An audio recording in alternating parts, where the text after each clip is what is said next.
Hey flower besties, it's John here, and welcome to my plant adventures. Hey, you guys, it's John here this morning. It is towards the middle of May, but so much has changed in the container garden, and I want to show you guys what it looks like. It's been getting into the mid to upper 90s almost every day, and in the forecast, we have some 100-degree days, so everything that we're planting now can take the heat and will bloom for us throughout the summer months. We still have some beautiful dahlias, and I cannot wait to show you guys. But we've been taking a lot of the calabricoas. We do have some on the bench here still, but we've been replacing them with the coxcomb celotias.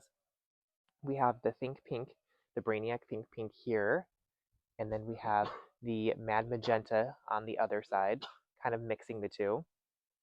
I think they're so pretty. The pink is great for like that late spring color, but still like giving that pastel vibes.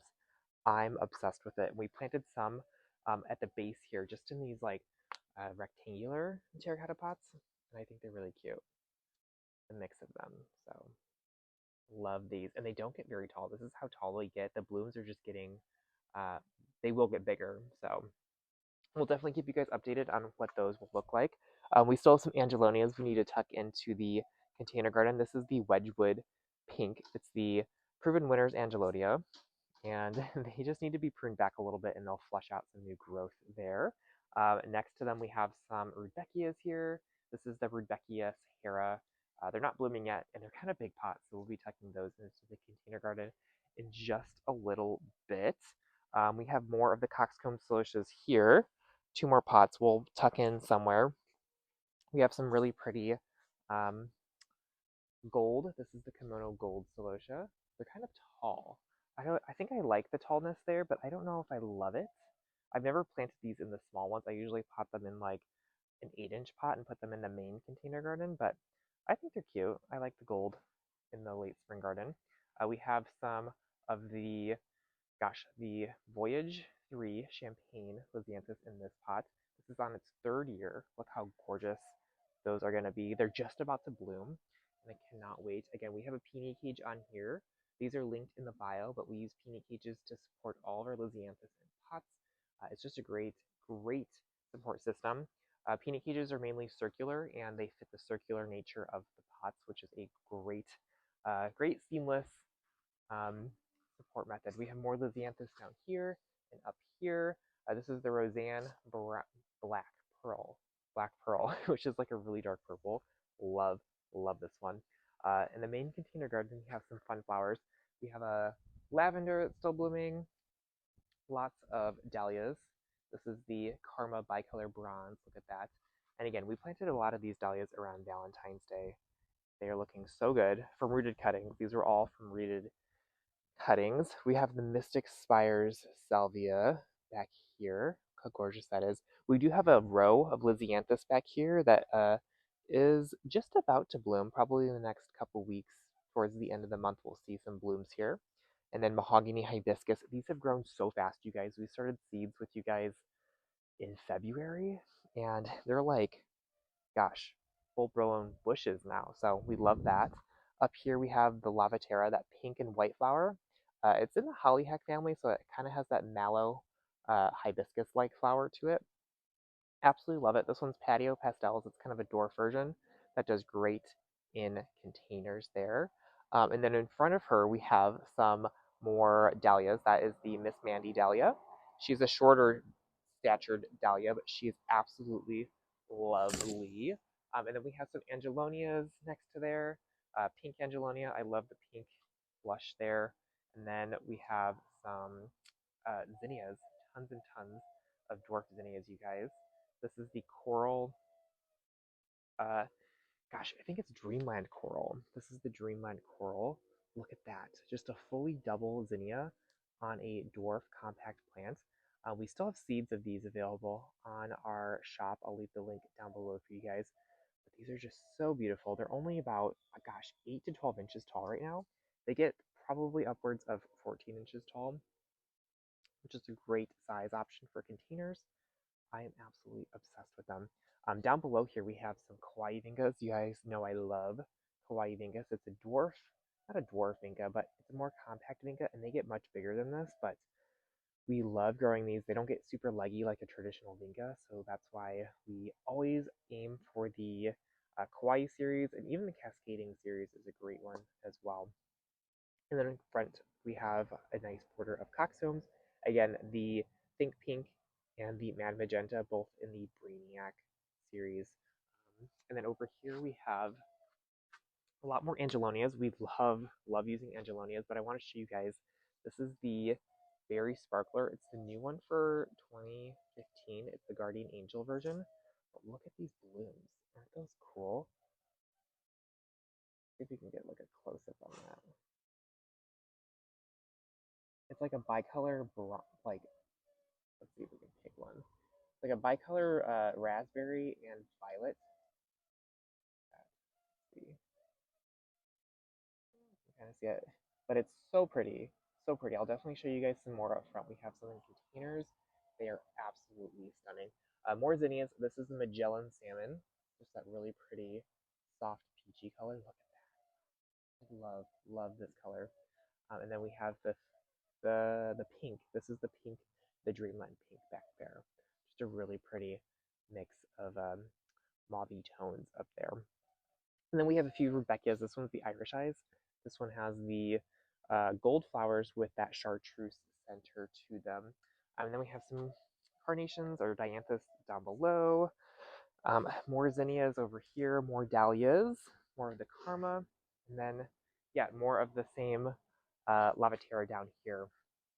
Absolutely love this flower. This is the first year we grew it, and it is so fun. It kind of fills that gap, that late spring, early summer, where it's kind of bare in the garden. I feel like that's kind of a weird, awkward stage in the garden where there's not a ton blooming. So the dahlias and the lavatera definitely fill that up. And then this is our third stair step bench over here, you guys. We decided to flank two pots of the lisianthus. This is the lavender lisianthus on both sides. Last year, for some reason, it did not bloom that well. So we're like, let's overwinter it, see if it blooms better the following year, because I think the lisianthus sometimes, if I plant it too late, it doesn't bloom like that big. Like I think I planted them in like, gosh, late May, and they did not bloom super well, but they overwinter and they will definitely bloom the following year for us. They like a little bit of a cool period to establish. So if you can plant them when the soil is still a little bit cool, that's the best time here. We have some salvias down there. That's like a blue salvia, and then of course more of the dahlias over here. We have more of the Miss Mandy, and then again more of the coxcomb solutions mixed in with the Medusa sweet potato vines. I love the Medusas. I'll show you guys kind of what they look like out front. They are absolutely magical. I love them. So another lisianthus, but we actually have some lisianthus blooming here. I'm pretty sure this is the red, the Rosita red, but it's just a really pretty like raspberry color. It might be Madonna. I am like, I did not label them, of course. So we're gonna do some research. I'll keep touch with you guys. And again, more of the coxcombs. We went heavy on the coxcombs. We probably planted well over 100 pots of them. So I loved them last fall, and I wanted tons of them for our spring garden. Over here we have a overwintered mahogany hibiscus. This is on its second year, and honestly, it's like the same size as the other ones, which is great. It's nice and big, and it's just a great plant to have. They do overwinter for us if it doesn't get too cold over our winter. So this is the main display garden. I'll show you guys the shade garden over here. There's some fun flowers in there. Rosie, what are you eating? We decided to do a lot of foliage back here just to have some nice visual interest. But we have, of course, the philodendron back here. That's the Siloam. That's always done really well for us in the shade here. Sometimes it gets a little burned in the summertime, but it perks right back up in the fall. We planted coleus, caladiums, and sweet potato vines back here, just as a nice mix. Usually does pretty well for us. The coleus sometimes fizzles out once it gets to be like 115. The caladiums seem to do pretty well in the summertime, and the sweet potato vines always do really well for us all summer long. So again, we use the Medusa sweet potato vines just for a nice textural contrast with the coleus and the caladiums. I think that looks so stunning. I love, love, love, love these caladiums. I don't know the exact names. I need to get the, I think this is cherry tart. Um, we have frog in a blender over here. That one's really fun. And then some coleus. More coleus over here. They're just so pretty. And then down here, we always have sweet potato vines growing in the rocks. I planted them about 3 years ago, and they trailed over and then just rooted, and they keep coming back because they are winter hardy here. They will keep coming back if you don't dig them up in the wintertime. It's a great, great perennial ground cover. Hi, Rose. Thank you, Rose. So this is the back area where we have a lot of seedlings. We have a lot of containers that we'll put back here that are not blooming yet. So this is kind of like our staging area hybridly that will go into the garden. On the bench behind us, we have lots of lisianthus that are not blooming. This one's the Florida blue, a dwarf one that will grow so beautifully in our containers on the stair step bench. And yeah, that's basically what this area is. In the back, we have some scabious that's been there. Hi, Remy. He is very, very excited to be on this garden tour. Yeah, isn't that right? Isn't that right? Yeah, yeah. Thank you. Thank you for the kisses. But in the back, we have a lot of scabiosas that self-seed themselves, so they come back almost every year. I haven't planted them in about 4 years. It's kind of a mix of like an Oxford blue. We have some like sangria tones back there, super pretty, and then like a red one. I absolutely love having these back here. And then we have some other things like the black angelonia, berry sparkler, um, or sorry, it's like a pink sparkler celosia that we're trying out, and more 1 gallon things that we use for projects. And in the back here, we have some more celosias. These are the kimono salmon celosias that we're testing out this year. It's a new one. We grew the kimono rose last year. That was so pretty.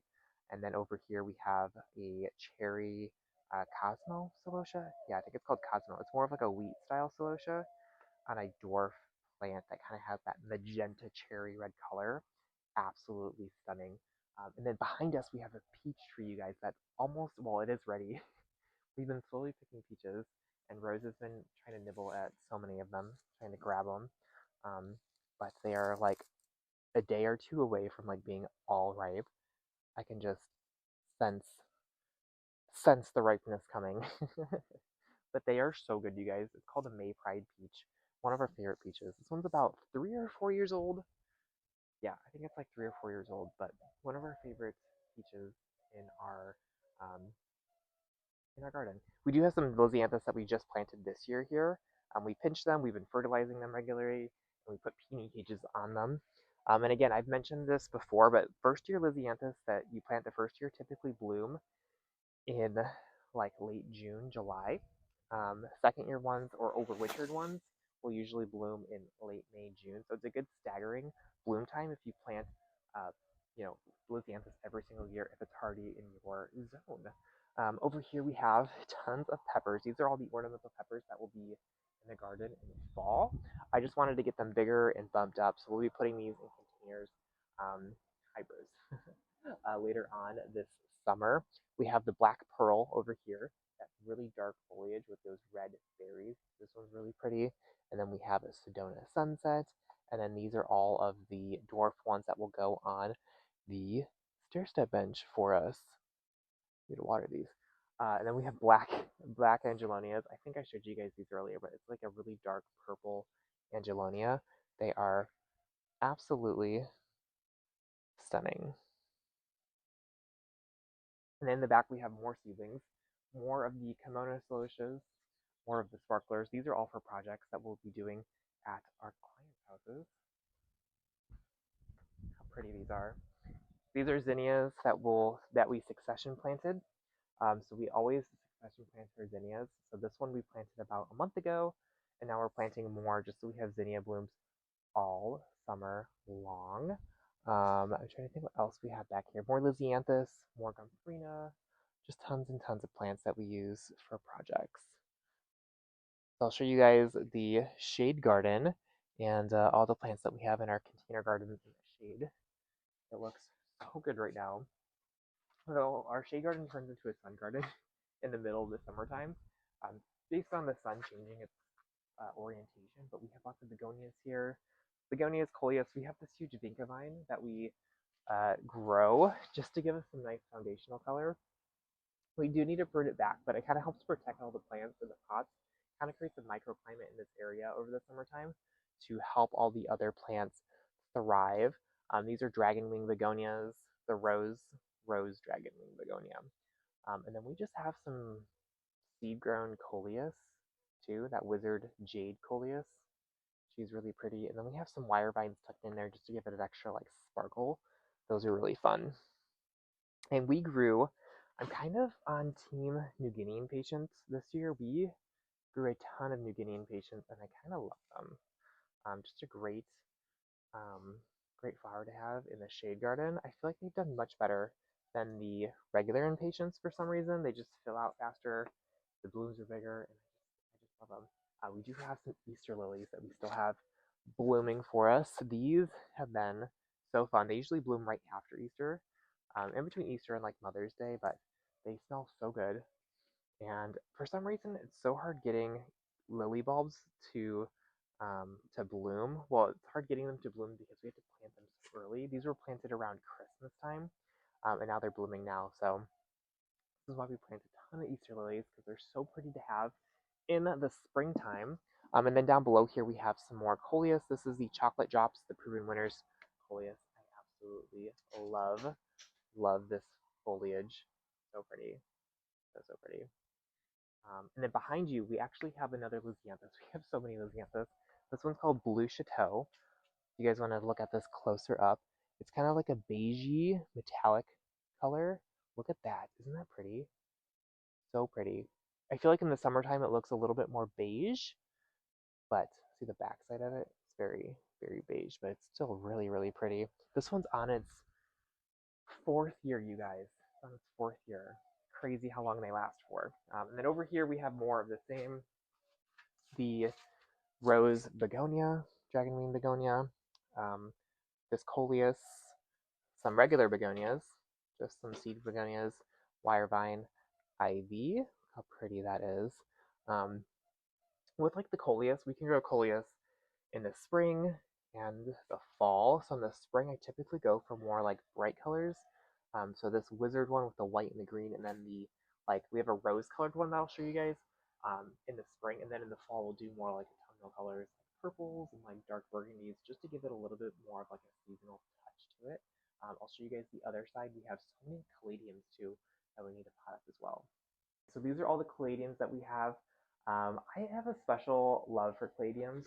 When I was an intern at Disney, we planted these all the time, and they were just so fun to have. This one's called Miss Muffet. Look at that. We grew all of these from corms. How pretty that is with that red speckling. Love her. And then there's Seafoam Pink, kind of just that really pretty, oh, look at that. A translucent pink with that green. She is stunning. This one's called Florida Elsie. I love that pink and green. I also love the name. My grandmother's name was Elsie. Love the pink. So pretty. So pretty. And then we have Dragonheart, which is a strap leaf one. I always love growing the Dragonheart one. She kind of like twirls in the middle here, kind of resembles a heart. Love her. This one is called, I keep forgetting the name of this one. This one's new for this year. Uh, Pink, Pinky Swear. Pinky Swear.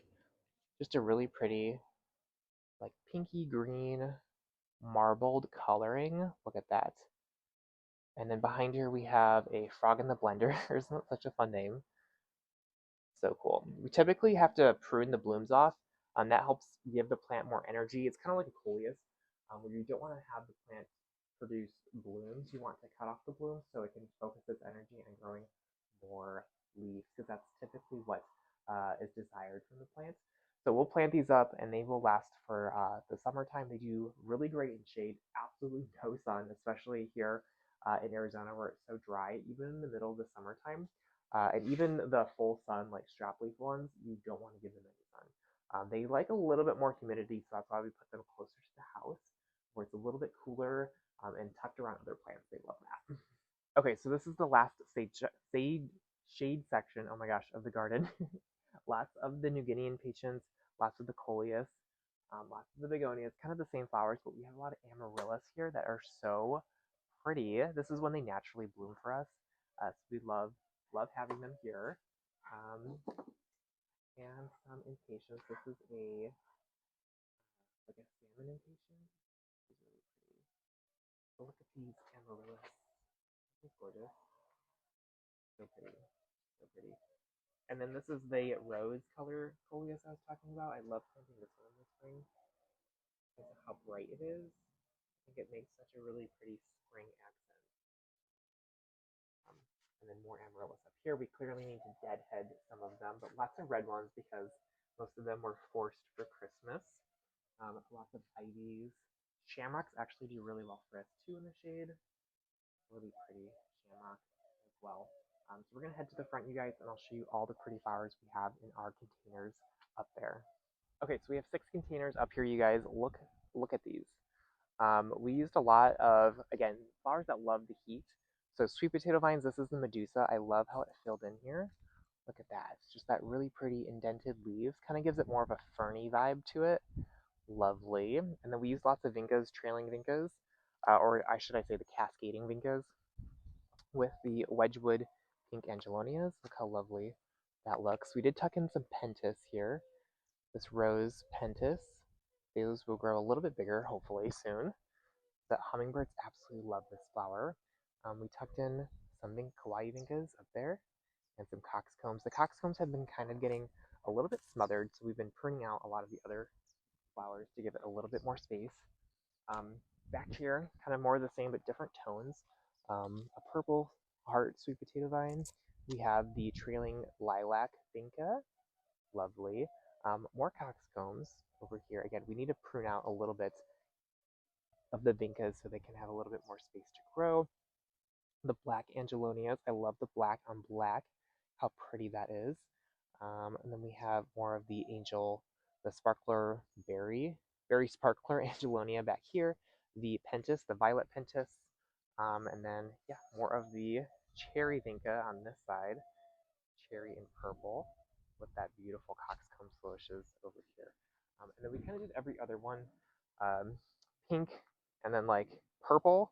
So again, more of the Medusa sweet potato vines, the pink angelonia, the Wedgwood pink angelonia, and the vinca. This one's the strawberry cascade vinca. Love her. That's one of my favorite colors. She is so pretty. And then more over here of the purple vinca, not purple vinca, purple pentas, and then the pink pentas. So anyways, these have been growing so fast, you guys, and we absolutely are obsessed with how they turn out. We'll be tucking in a few more plants and kind of pruning out. We've been like kind of keeping the sweet potato vines in check. They tend to just want to take over everything. That's why we love the Medusas, because they're a little bit more compact than the other sweet potato vines. So anyways, you guys, thanks for watching this video. We'll definitely keep you guys updated on how all of these fill in.